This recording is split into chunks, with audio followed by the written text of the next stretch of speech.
ಎದೆ ಜಲ್ ಎನಿಸುವಂತಹ ದೃಶ್ಯವಿದು. ಏಕೆ ಅಜ್ಜಿ ಅಲ್ಲ, ಮಹಾ ಕ್ರೂರಿ ಕಣ್ರಿ. ಅಜ್ಜಿಯರು ಅಂದ್ರೆ ಮೊಮ್ಮಕ್ಕಳಿಗಾಗಿ ಜೀವ ಬಿಡುವಷ್ಟು ಪ್ರೀತಿಯನ್ನ ಇರುತ್ತೆ. ಮಕ್ಕಳಿಗೂ ಅಷ್ಟೇ ಅಜ್ಜಿಯರು ಅಂದ್ರೆ ಅಷ್ಟೇ ಪ್ರೀತಿ ಇರುತ್ತೆ.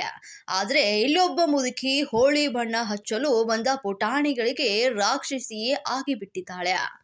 ಮಹಾರಾಷ್ಟ್ರದ ರಾಮಿನ್ ಒಂದು ಪ್ರದೇಶದ ವಾರ್ಡ್ ಸಂಖ್ಯೆ 2ರಲ್ಲಿ 3 ವರ್ಷದ ಕಂದಮ್ಮ ಖುಷಿಯಾಗಿ ಹೋಳಿ ಆಡ್ತಾ ಅಜ್ಜಿಗೆ ಬಣ್ಣ ಹಾಕಲು ಮುಂದಾಗಿದ್ದಾನೆ. ಅಷ್ಟಕ್ಕೆ ಕೆರಳಿದ ಆ ಮುದುಕಿ ಕೈನಲ್ಲಿ ಇದ್ದಂಥ ಕೊತ್ ಕುದಿಯುವಂಥ ಬಕೆಟ್ ನೀರನ್ನ ಪುಟಾಣಿ ಮೇಲೆ ಎರಚಿದ್ದಾಳೆ. ಪಾಪ ಕಂದಮ್ಮ ಬಿಸಿಯ ನೋವು ತಾಳಲಾರದೆ ಕಿರಿಚಿಕೊಂಡು ನೋಡಿದ್ರೆ ಹೃದಯ ಕಲಕುವಂಥದ್ದು. ಕ್ರೂರಿ ಅಜ್ಜಿಯ ಕೃತ್ಯದ ದೃಶ್ಯವು ಸಿಸಿ ಕ್ಯಾಮೆರಾದಲ್ಲಿ ಸೆರೆಯಾಗಿದ್ದು ನೋಡಲು ಭಯಾನಕವಾಗಿದೆ.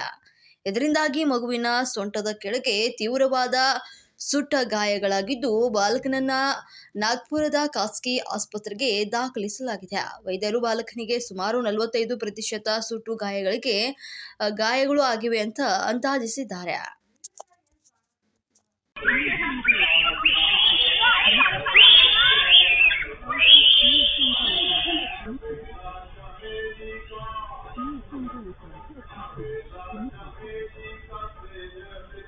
Nah, nah, nah, cinta itu sampai kata, kita nak sampai.